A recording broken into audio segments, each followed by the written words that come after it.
Hi students, this is Sheikh Jani Basha, English trainer.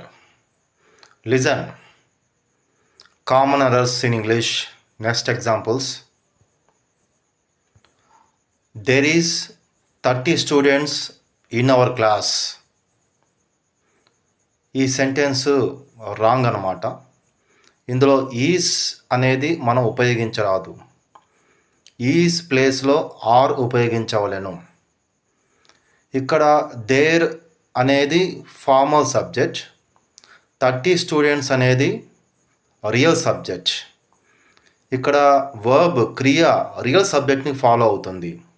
30 students అనేది ప్లూరల్లో ఉంది కాబట్టి ఇక్కడ మనం ఈస్ ప్లేస్లో ఆర్ తీసుకోవాలను. Exact sentence listen. There are 30 students in our class అనవలెను. There is 30 students